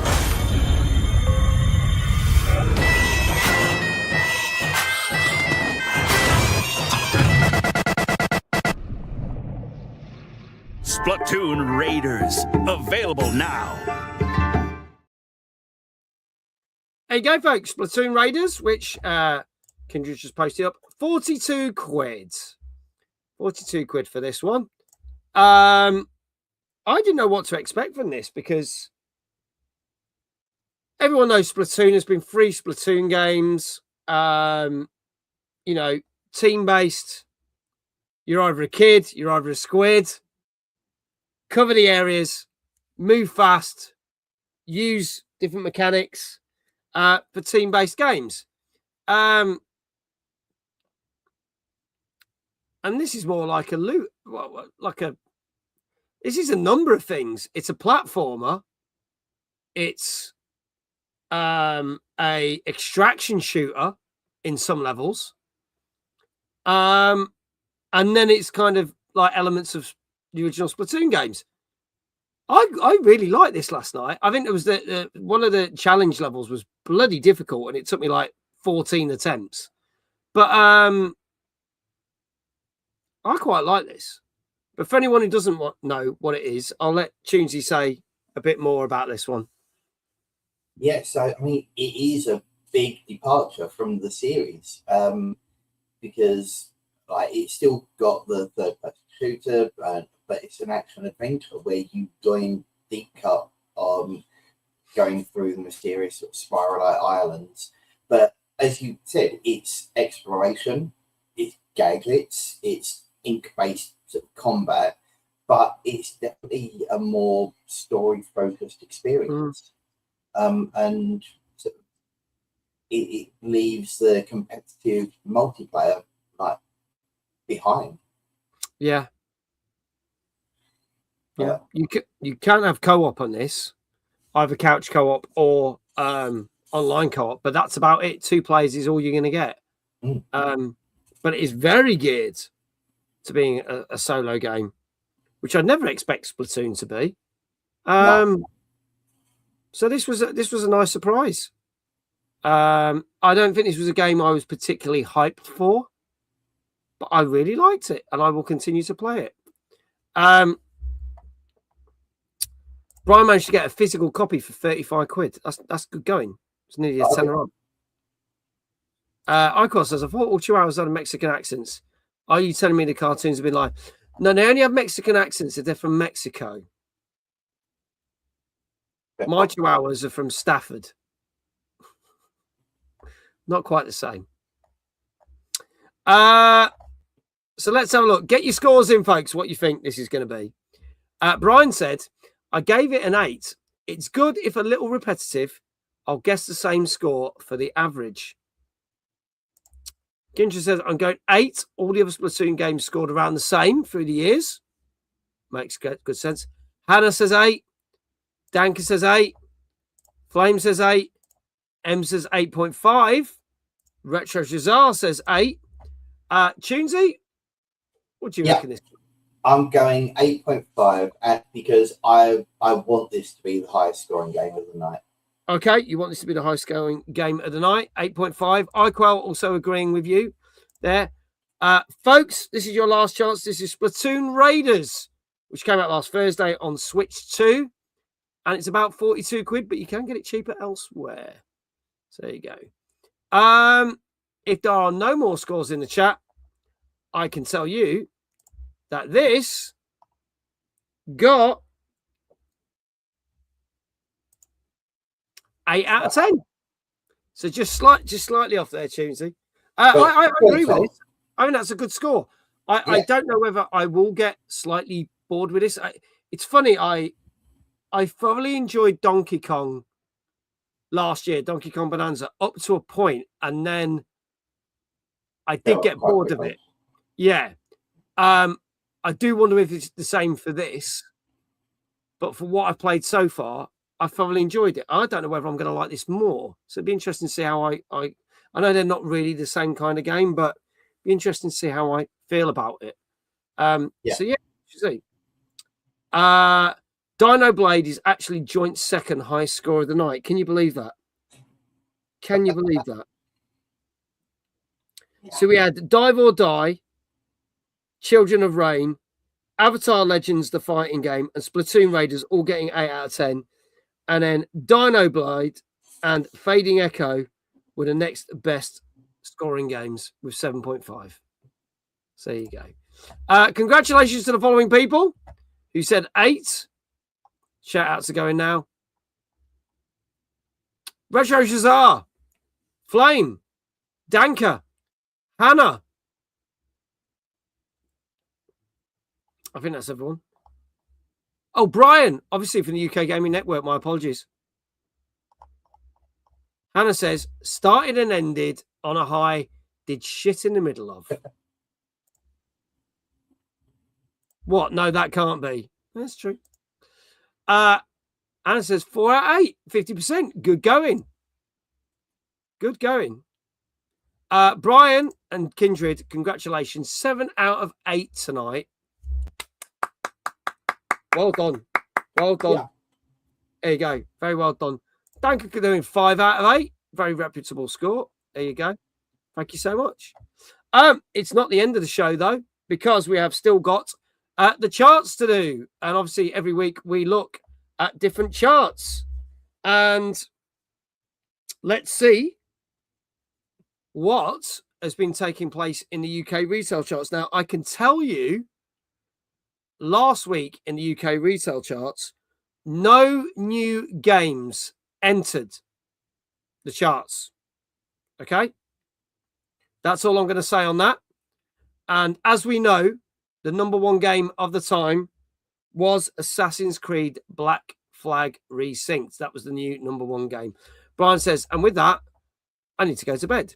So, we do have some new releases. Let's see how they fared. And let's see how the UK resale games chart top 10 has changed. So, at number 10, a re-entry into the top 40. Transformers Battlegrounds at number 10. Up 23 places at number 9, Assassin's Creed Shadows. Down 2 places, Mario Kart World. At number 7, down 4 places, a former number 1, 007 First Light. Down 1 place, Pokemon Pocopia.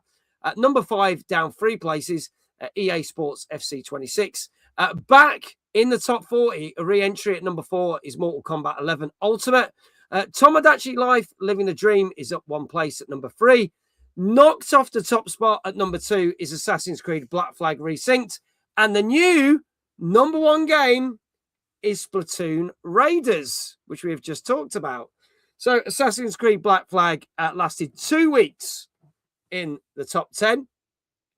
But it also means the following games exited the top 10. Star Fox had been in there for a couple of weeks. Mouse PI for Hire obviously got its physical release. I have just been raided. Hello, Zidulan. Thank you for the raid. Welcome on in. We are talking the gaming charts. It's Tuesday night gaming chat with myself, Mag, and my guest co-host tonight, Dave, not Dave, Tunesy. There you go. Kristen, how you doing? Good to see you. Zidulan, thank you so much. Welcome in. For those who don't know me, I'm Middle-Aged Gamer Guy, also known as Mag, and this is Tuesday night gaming chat, where we talk about all the latest games, news, and reviews. And we've just revealed that this game that came out on Thursday, Splatoon Raiders, is the brand new number 1 game in the UK, knocking Assassin's Creed Black Flag off the top. What is interesting is, due to the sales of Assassin's Creed Black Flag, Assassin's Creed Shadows is now selling really well. And obviously last year, as mentioned, it was classed as a bit of a flop for Ubisoft. So this is actually driving sales because it wasn't a bad game. I'm going to state this. Assassin's Creed Shadows was not a bad game. You are very welcome, Zidulan. Thank you so much for considering us for a raid. I greatly appreciate it. So Assassin's Creed doing well. Obviously, we've seen it before in the charts. Mortal Kombat 11, back re-entered in the top 40. But then Transformers Battlegrounds, out of nowhere, in the top 10. So random. But yes, as I was saying just before the raid, the 3 other games that have done very well, that are now out the top 10, Star Fox, the physical edition of Mouse PI for Hire, and obviously a former number 1, Resident Evil Requiem. But that has gone out the top 10 before and has come back in and was back in for a couple of weeks. So you never know, it might jump back in the top 10 again, because that is the highest selling game of the year so far, with 007 First Light being the second best selling game of the year. Any surprises? Any things that you were like, yeah, that was bound to happen there, Tunes? Your thoughts on this? Chat, let us know your thoughts on this week's top 10. So, yeah, I mean, to me, in that way, it's no surprise that Splatoon Raiders debuted at number 1. And it's a nice follow-on from the fact that we included it in the releases. Yeah. But it shows that the franchise's appeal extends beyond the traditional sort of competitive multiplayer format of it. Yeah. But also, Nintendo have got 4 games in the top 8 at 1, 3, 6, and 8, I think. And with Black Flag only dropping to number 2, it shows that the launch wasn't just a sort of a 1-week nostalgia spike. And also, with Shadows jumping up, as you say, 23 places. Yeah. Yes, I'm sure it was caused by Black Flag, but it doesn't matter because it just shows what the power of a game can do in terms of the other games in the series. Yeah. The one that I'm surprised about was Transformers Battlegrounds. But again, I mean, we never know with the re-entries because it could be supermarket offers, retailer discounts. So it may not. I don't know how much it takes to get a game kind of back up, but yeah, it's I do like Mortal Kombat 11 though. Yeah, it's Mortal Kombat 11 is good. But yeah, so no, it didn't surprise me Splatoon got the number one No. spot. It did surprise me how sort of Black Flag then brought Shadows up. Yeah. And and then Nintendo are just, well, say 50% of the top 8. Yeah. Yeah. Nathan Metcalf, thank you for the follow. iQuail has looked into it because he says, isn't this getting delisted? And I thought I heard a news story saying it was getting delisted. So Transformers Battlegrounds is going to be getting delisted. So they're clearing stock. This is why it's back in the top 10. Back in the top, it wasn't even in the top 40 when it re-entered. So there you go. With Mortal Kombat, it's more likely a sale. We also saw a lot of Mortal Kombat games come back in the top 10 when the new film was out. Yeah. So for 2 weeks, we got a couple of the Mortal Kombat games in the top 10 then. So that one doesn't surprise me. Another one we keep seeing bouncing in and out the charts when there's a sale is Cyberpunk, the Ultimate Edition. So that happens a lot.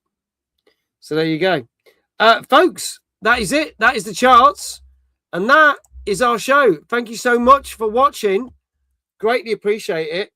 Next week, I'll be back with my original co-host, Mr. David Jones.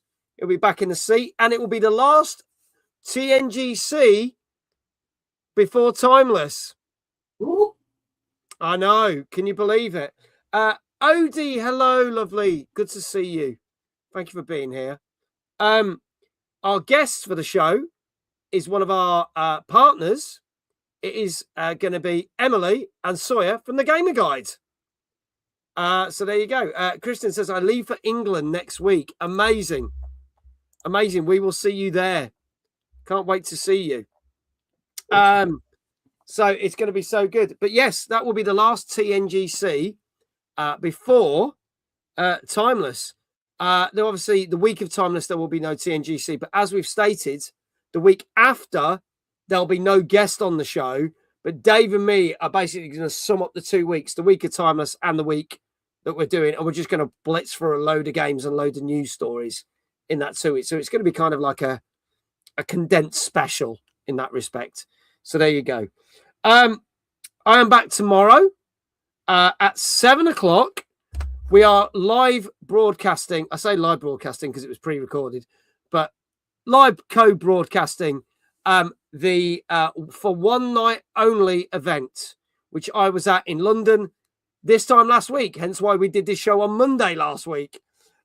So you'll be able to see that. It was a 3-hour filming session.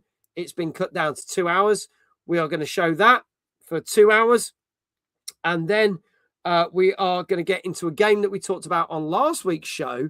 We are going to play The Mound Omen of Cthulhu. And I've got a copy of the game to give away.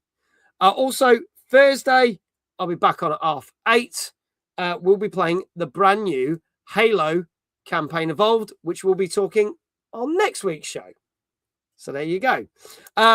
Obviously, Scar Star says, honestly, looking forward to a Timeless a lot this year. It's going to be great. Folks, the VIP tickets have now sold out. If you want to get your standard, your family, your evening only tickets, they are all still on sale, but there are no more VIP tickets. They have gone. Okay. But I want to say a massive shout out to our guest co-host tonight, who stood in for the second time this year. We hope Dave's having a good holiday. We'll be back. Thank you so much, Mr. Tunes. You are more than welcome. It's a pleasure as always. No, thank you for being here. Tunesy will be at Timeless as well, so you can go. I will. Go get a selfie, get an autograph. Why not? You know. I'll be at the VIP night. Yeah, go buy him a beer. He deserves it.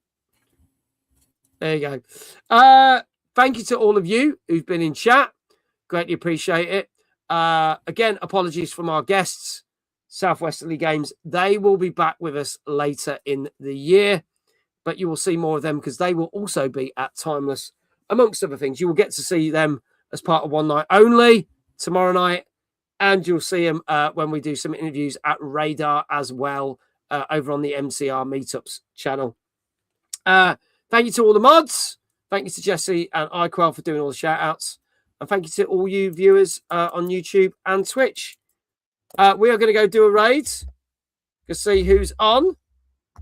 And I'm going to exit into the night, just like Danker did earlier. So let's see who's on and who we can raid.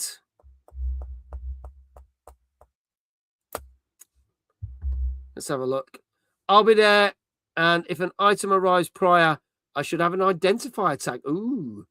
iQuell's at Spider-Man tomorrow. So at most, I'll drop in to get my streak. No worries. Enjoy the new Spider-Man film. I hope it's excellent because all the other ones have been excellent. Let's have a look. Oh, Chaotic's on. We haven't raided Chaotic in a while. What is she playing?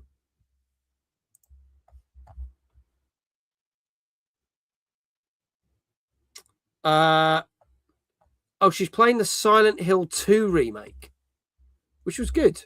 Didn't make our top 15 games of when it come out, but it's certainly good. I did enjoy it. And we are getting a Silent Hill remake by the same people, Bloober Team. So this is going to be good.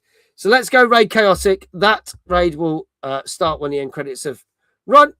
And all that leaves for me to say is, wherever you are in the world, have a great morning, great afternoon, great evening. And I shall see you back here tomorrow at just before 7 p.m. live. TTFN. Thank you, Odie. From me and Tunesy, thank you so much. Take care. Good night. Good night, all.